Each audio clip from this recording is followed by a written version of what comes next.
Привет-привет, дорогие любители рукоделия! Надеюсь, что вы тоже соскучились по вязанию головных уборов. И в этом видео я научу вас вязать опять крючком вот такой стильный и очень простой беретик. Этот беретик достаточно универсальный аксессуар. Я буду вязать его на свою голову, на свой размер головы, но вы сможете сделать точно такой же беретик, используя мои расчеты и просто отрегулировав его в итоге под свой размер головы.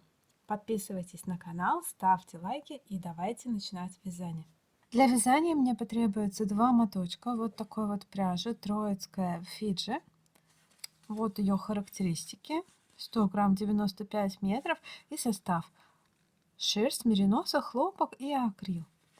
Сразу скажу про эту пряжу: эта пряжа пушистая, она как бы махеровая, и поэтому она одноразовая. То есть распустить и связать из нее снова не получится. Она немножко приваливается при вязании, и уже потом, после того, как вязка будет распущена, она становится не такой равномерной. Поэтому именно из этой пряжи нужно вязать сразу один раз и на чистовик. Крючок для этой пряжи я взяла 5 миллиметров. Для наборного ряда мне потребуется также контрастная нитка и иголка для шерсти для сшивания изделия, и нитка-резинка для самого красивого края. Беру контрастную нитку, крючок номер 5, и набираю 41 воздушную петлю. Петли набраны, и дальше я перехожу к вязанию первого ряда основным цветом. Делаю для первого ряда воздушную петлю подъема. Дальше вкалываю крючок во второе звено от крючка, но я немного разворачиваю цепочку, то есть вот так. Но перед этим мне нужно сделать накид, совсем забыла. Делаю накид и вкалываю крючок во второе звено от крючка, то есть вот оно получается, и я вяжу в заднюю перемычку наборной косички. Вот так. Подхватываю рабочую нитку, вывожу ее через цепочку и через нити основного цвета, которые находятся на крючке. Это получается соединительный столбик с накидом. Делаю 2, точно такой же соединительный столбик с накидом за заднюю перемычку. Делаю 3. Основное тело моего беретика будет связано именно такими петлями. Делаю 4 и вяжу так до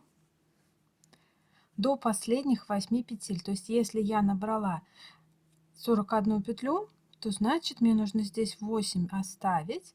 Это получается 33. Я вяжу 33 соединительных столбика с накидом. Провязала я 33 соединительных столбика с накидом, и дальше остается 8 петель. Сюда вяжу 8 соединительных столбиков обычных, да. Это будет резинка, то есть количество этих петель будет задавать резинку вашего беретика. Хотите больше, делайте еще больше петель, хотите меньше, делайте меньше. Здесь точно так же вяжу за заднюю перемычку, за заднюю вот эту вот от косички. В каждое звено по одной соединительной петле. Их должно быть 8. Это будет первый ряд.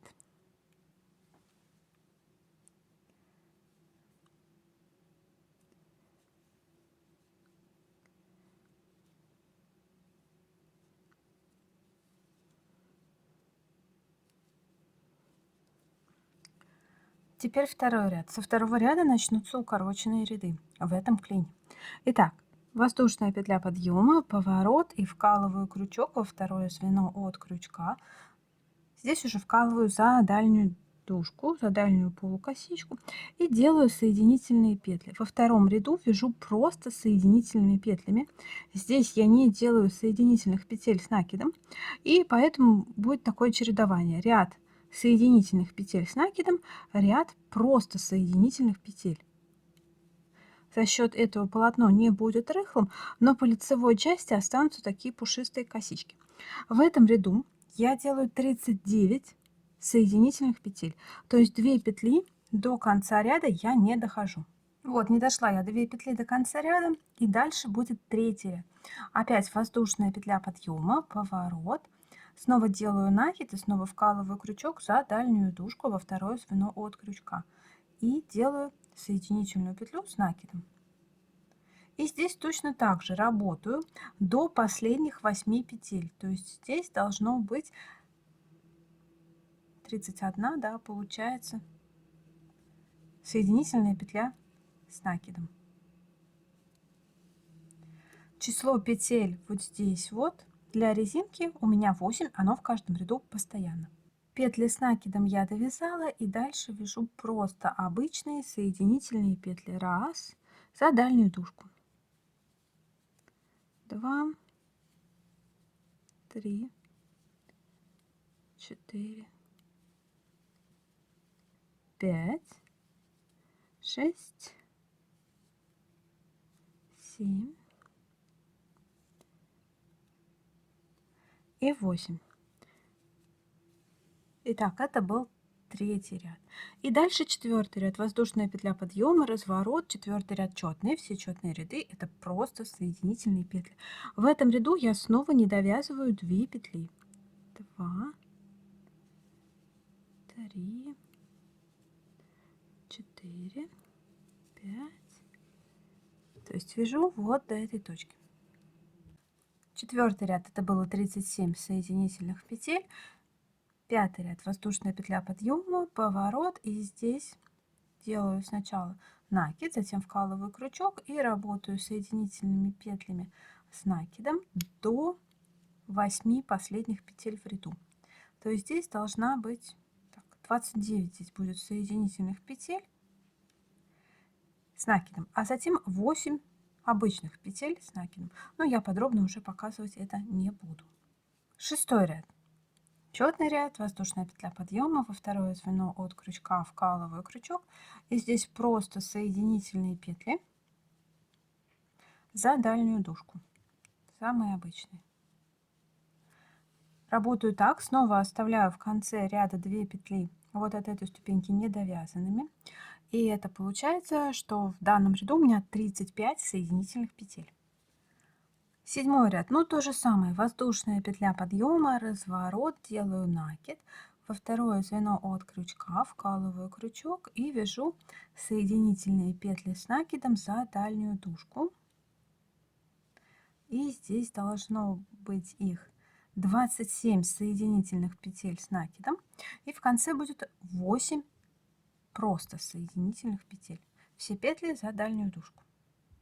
Седьмой ряд готов, дальше восьмой ряд, воздушная петля подъема, поворот, восьмой ряд четный. Здесь делаю просто соединительные петли за дальнюю дужку. И снова в конце ряда не довязываю 2 петли, то есть здесь будет 33 соединительных петли.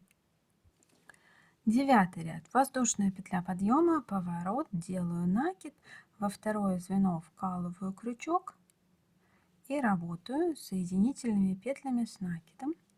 Как всегда, до конца ряда не дохожу 8 петель, то есть здесь получается 25 соединительных петель с накидом, а в конце ряда 8 соединительных петель обычных. Все петли во всех рядах вяжу всегда за дальнюю дужку.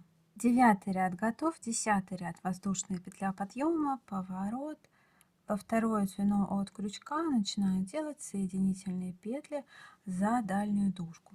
И здесь я работаю, опять не дохожу 2 петли, то есть 31 соединительная петля. Одиннадцатый ряд, воздушная петля подъема, поворот, делаю накид, во второе звено от крючка начинаю работать соединительными петлями с накидом. Здесь все в принципе идентично тому, что было в предыдущих рядах. Снова не дохожу до конца ряда 8 петель, то есть это будет 23 соединительных петли с накидом, и в конце ряда 8 соединительных петель обычных для резинки. Это будет 11 ряд. 11 ряд готов, дальше 12 ряд, воздушная петля подъема, поворот, опять во второе звено за дальнюю дужку работаю просто соединительные петли. И здесь будет 29 соединительных петель, самых обычных, за дальнюю дужку. как всегда, да, здесь снова не довязываю 2 петли, поэтому получается 29. 12 ряд довязала, вот 2 петли оставила от предыдущей ступеньки, и теперь 13 ряд, воздушная петля подъема, поворот, делаю накид, и за дальнюю дужку я здесь вяжу 21 соединительную петлю с накидом, после чего делаю 8 обычных соединительных петель. Итак, 13 ряд готов, и дальше будет 14 ряд, воздушная петля подъема. 14 ряд будет полный, то есть сейчас он будет довязывать все вот эти вот ряды, и в нем будет ровно столько же петель, сколько я набирала в самом начале, то есть 41. Итак, воздушную петлю подъема я сделала, во второе звено от крючка вкалываю крючок и вяжу соединительные петли обычные за дальнюю дужку. Дойду до ступенечки и покажу вам, как провязывать все эти ступенечки. Подхожу к первой ступеньке. Так. И здесь для того, чтобы было просто более красиво коса вот это прикрепилась к нижнему ряду, я вставляю крючок вот в эту перемычку, смотрите, вот так, и спускаюсь на ряд ниже, вот. И через все нити на крючке делаю соединительную петлю. И еще одну соединительную петлю, потому что, помните, мы оставляли каждый раз 2 петли, и, соответственно, когда мы довязываем этот ряд полностью, тоже нужно обе эти петли провязать, да? И снова в следующую вот эту вот перемычечку, вот она, в нижний ряд, и через все нити на крючке делаю соединительную петлю. И еще одну соединительную. Опять в перемычку от поворота, одна соединительная, вторая. Снова в перемычку от поворота, и снова одна соединительная, вторая. Еще пару ступенек осталось. В перемычку от поворота, одна соединительная и вторая. И последняя ступенька в перемычку, и вот 2 петли остается, раз и 2. Это был 14 ряд, и на этом у меня готов первый клин. Итак, смотрите, вот она резинка, ее хорошо видно. Это то место, где и в нечетном ряду, и в четном ряду были простые соединительные петли, без накидов. Да? Видите, она плотная, и она такая вот упругая, она тянется. Это та самая резинка крючком, очень эластичная, очень пружинистая. А вот здесь видно узор чуть-чуть другой, здесь более пушистые косы.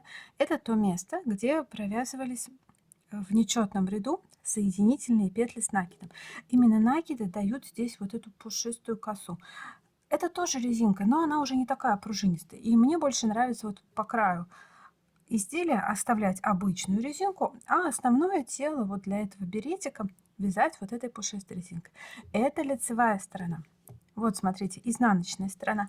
Здесь пушистой резинки уже нет. Здесь что по краю идет такая плотная резинка, такие тоненькие косички, что на основной части идут тоже тонкие косички. Единственное, что между этими тонкими косичками на основной части увеличенный промежуток. Это видно, да? Здесь они прям так плотненько друг к другу, а здесь промежуток увеличен. И вот он получается один клин.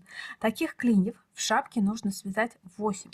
Дальше мы возвращаемся к первому ряду, не к ряду с контрастной ниткой, а именно к первому ряду. Я вам просто оставлю схему, ее нужно будет сделать скриншот, но либо перерисовать и по ней ориентироваться. Графическую схему, по ней очень легко ориентироваться, как вязать эти ряды. Возвращаемся к первому ряду, делаем воздушную петлю подъема и работаю по схеме первого ряда основной ниткой. Ничего не обрезаю, ничего заново не сшиваю, да?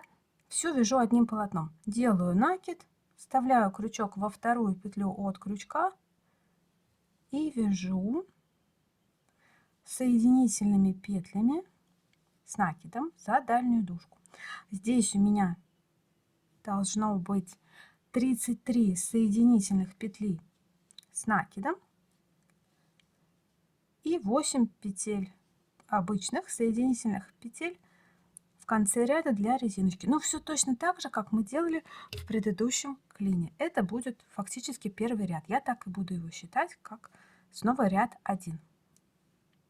Первый ряд я связала, в нем было итого 41 петля, да, это полный ряд. И дальше опять второй укороченный, не довязываю 2 петли, третий обратно, затем четвертый не довязываю еще 2 петли, пятый обратно. И, в общем, все клини одинаковые, да, если вы посчитаете, то в каждом клине будет 1, 2, 3, 4, 5, 6, 7. В нем 6 укороченных рядов и 6 пар, точнее, укороченных рядов, и вот одна пара полная.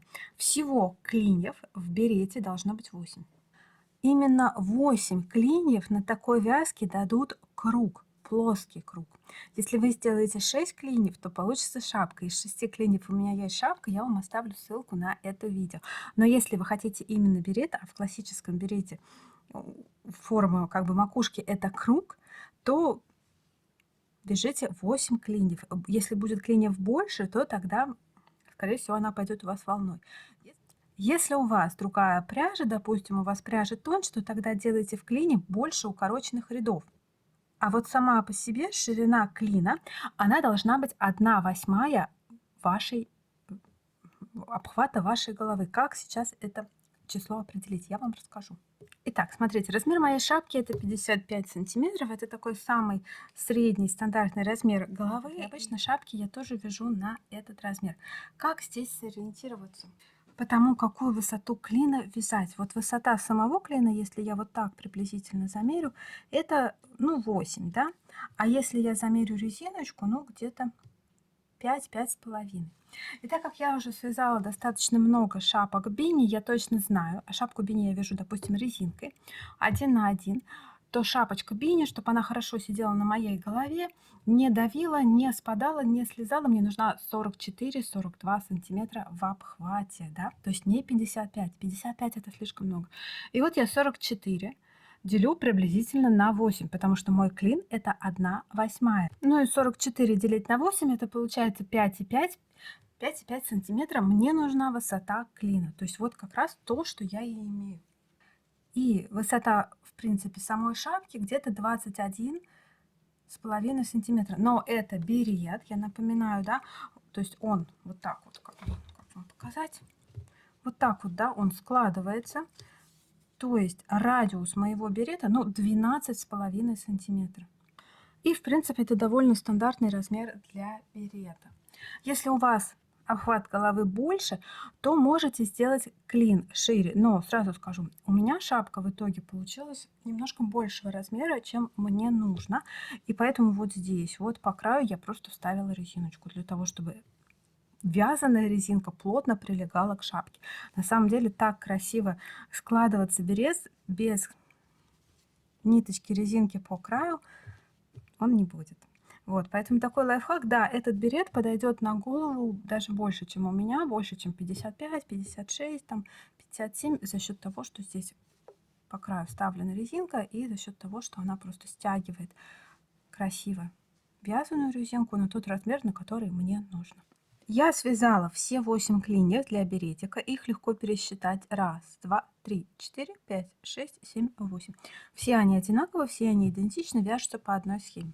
Единственное, что в последнем 8 клине я не довязываю последний 14 ряд, который вязался вот в эту сторону. Я сейчас буду его сшивать. Этим рядом я буду сшивать изделие. Но перед этим, как всегда, сначала проложу подсказочный ряд из контрастной нитки. Так, беру еще одну контрастную нитку. У меня это теперь фиолетовая. Беру тот же самый крючок, делаю воздушную петлю подъема и за дальнюю дужку вяжу этот ряд, так же, как я вязала все остальные 14 ряды в этих клиньях. Здесь все петли провязываю. 41 соединительная петля. Не забываю проходить вот эти вот ступеньки и подхватывать здесь вот эту перемычку, для того, чтобы вот так красиво она подцепилась. Дальше располагаю это изделие таким образом. Конечный ряд от себя, начальный ряд ближе к себе. Лицом внутрь, изнанкой снаружи. Здесь видно, здесь изнаночная сторона немножко отличается от лицевой. Рабочую нитку, хвостик отрезаю приблизительно 1,2 м. Этим хвостиком я буду сшивать. Беру толстую иголку и начинаю прокладывать свой фирменный шов. Я уже много раз его показывала, но вот на таком рисунке еще нет. Но в принципе здесь все то же самое, что и в предыдущих вариациях. Итак, вставляю сначала иголку в петлю бежевого цвета, или белого, или молочного. Давайте молочным буду называть этот цвет. Это будет воздушная петля подъема, которую мы делали в каждом ряду. И дальше перехожу к наборному ряду, смотрю, как проходит коричневая нитка. Вот она, коричневая петля, она цепляет вот эти две нити. Вот. И цепляю их тоже иголкой.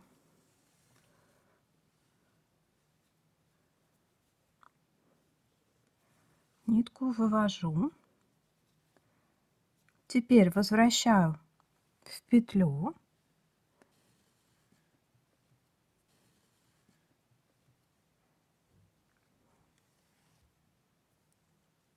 И на фиолетовой части в следующую кромочную и в петлю, которая только что образовалась.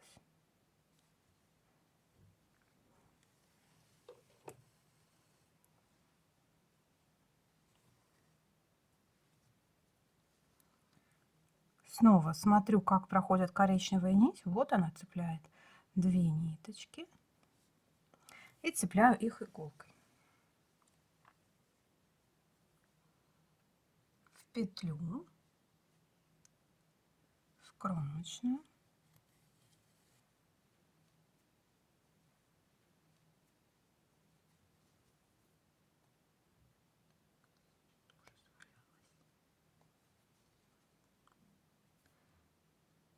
В следующую кромочную и в петлю, которая только что образовалась.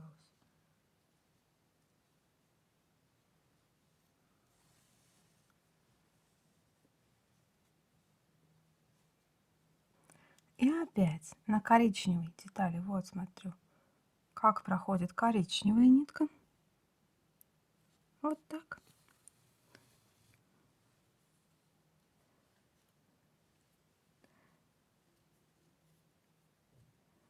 Теперь в петлю, в кромочную.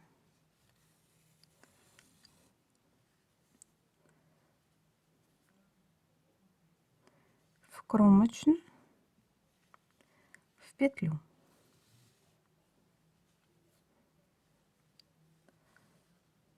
Подтягиваю. Опять две ниточки цепляю.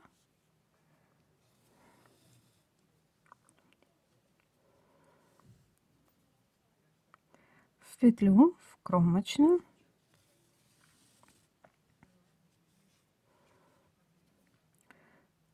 В следующую кромочную, в петлю.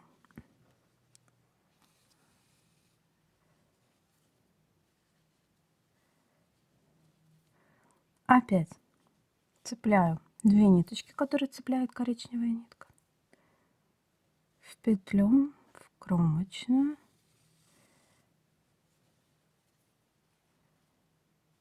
В кромочную, в петлю.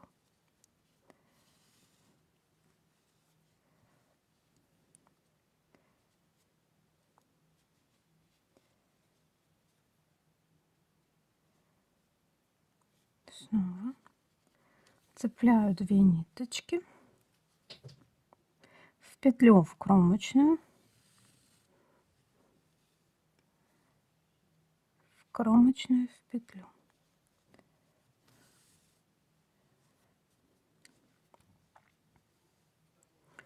Опять две ниточки.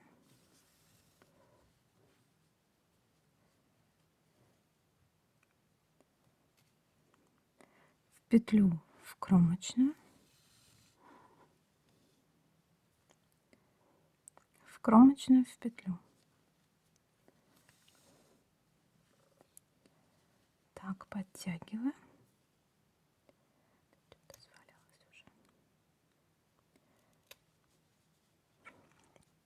Вот шовчик абсолютно идентичен вязаному шву. Что с лицевой, что с изнаночной стороны.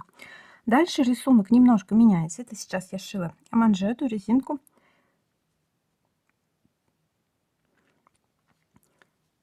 Нет, еще все то же самое, да, пока. 2 ниточки. Вот последняя, получается, петля манжеты.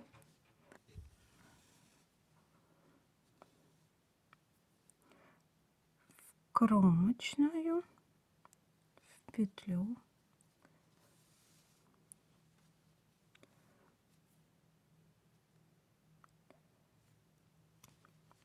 Так.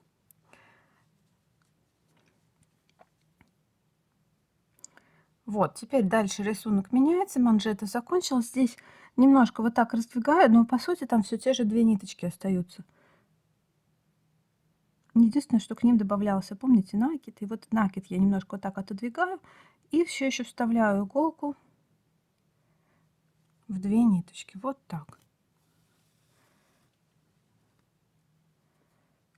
В петлю в кромочную.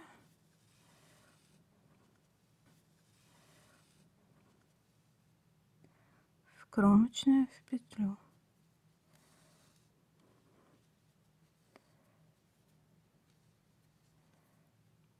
Опять немножко вот накид отодвигаю, цепляю 2 ниточки.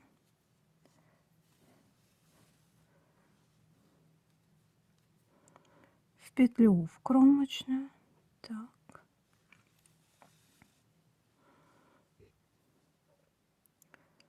В кромочную в петлю. И опять отодвигаю чуть-чуть вот. И смотрю, вот она коричневая нить, вот эти 2 ниточки захватывает. И я тоже захватываю их иголкой. Надеюсь, что здесь все понятно. А работаю так до конца ряда. Пушки, и здесь, если помните, были укороченные ряды, а у укороченных рядов была еще всегда перемычка. И вот теперь фиолетовая нитка, так как мы ее проложили изначально, и мы подцепляли все эти перемычки, то она теперь нам показывает, как на фиолетовой половине вставить иголку. Вот видите, вот здесь вот четко видно, что здесь не одна ниточка теперь, а целых 2. То есть это кромочная и перемычка. И я точно так же вставляю иголку. Кстати, я взяла иголку потоньше, просто так удобнее. Вот в эту, под эти 2 ниточки, так как проходит фиолетовая нить. Нити служат подсказками. Опять в петлю на коричневой детали. Здесь снова накид отодвигаю. Нахожу там 2 ниточки. Раз, два, вот так. И возвращаю точно так же в петлю и в те же самые, в кромочную, и получается в перемычку. И таким образом шапка замкнется вообще бесшовно, идеально, вязание замкнется в круг. Снова в кромочную, в петлю, здесь одна кромочная, отодвигаю накид и вставляю в 2 ниточки. Так. И опять в кромочную, в петлю в кромочную. И вот дальше снова вижу утолщение, снова 2 нитки цепляет фиолетовая нить. То есть это была кромочная и перемычка. Вот так вставляю иголку, подтягиваю.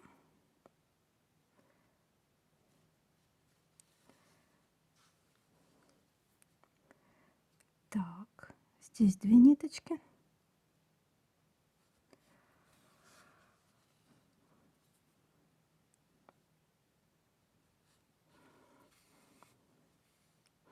Ну и работаю так уже до самой макушки.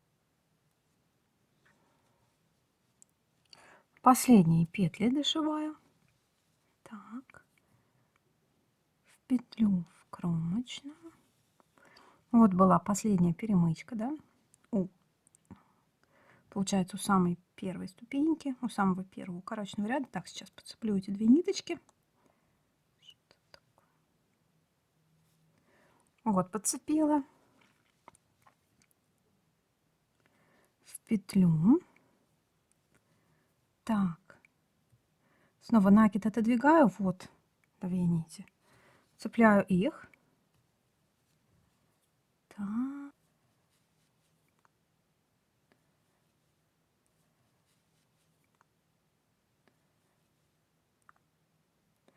Последняя кромочная в петлю. Так, и последние 2 ниточки. Вот смотрю опять, как проходит наборная коричневая нить контрастная. Вот так.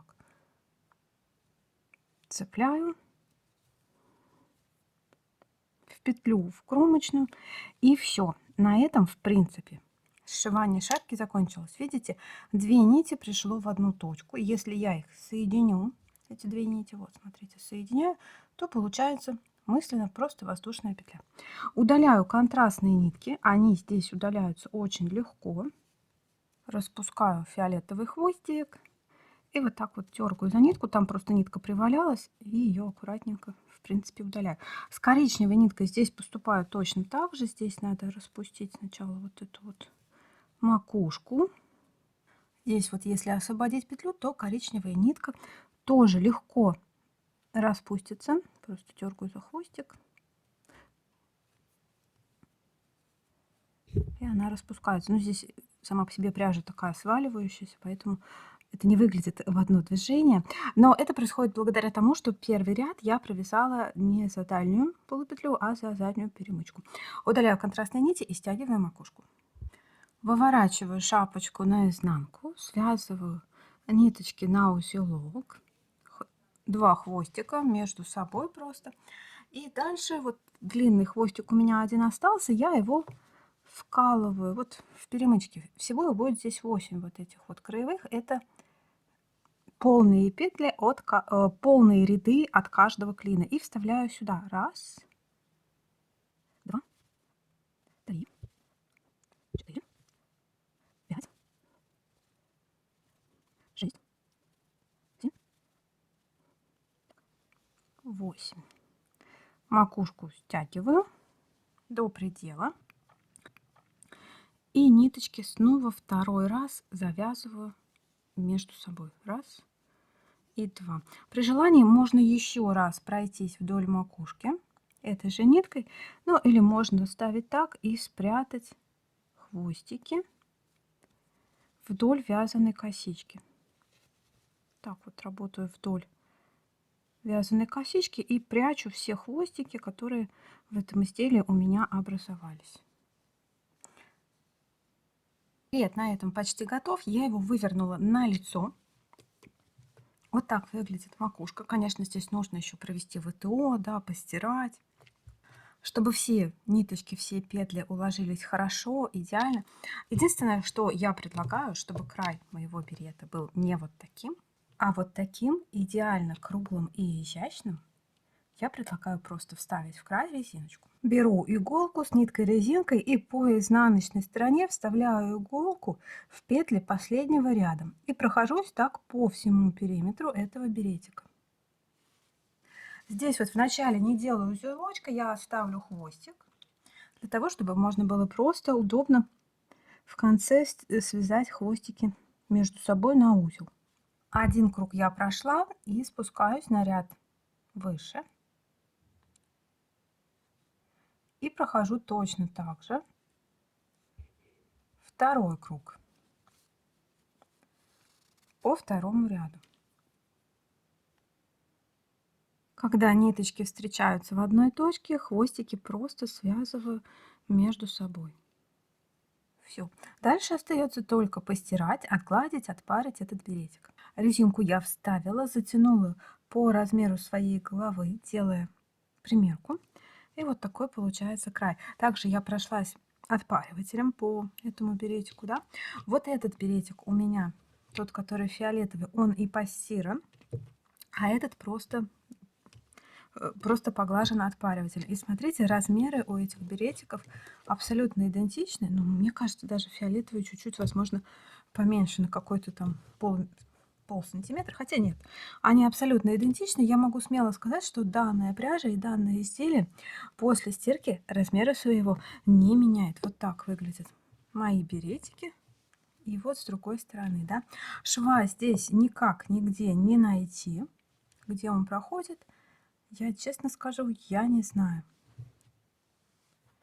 Это лицевая сторона и изнаночная сторона. Здесь немножко другой рисунок, да. Здесь вот, где манжета, где была резинка, это 8 петель. Хорошо видно, какие это косы, они, ну, как бы сжатые, маленькие, да, сами по себе вот эти косички достаточно скромные. И дальше, видите, вот эта косичка переливается в такую более пышную косу. Это вот уже основной рисунок этой шапки, этого беретика. Ну, надеюсь, что вам понравилось это видео. Заранее спасибо за ваши лайки, за то, что смотрите мои видео, за то, что подписываетесь на канал и задаете свои вопросы в комментариях. Спасибо за внимание. Пока-пока.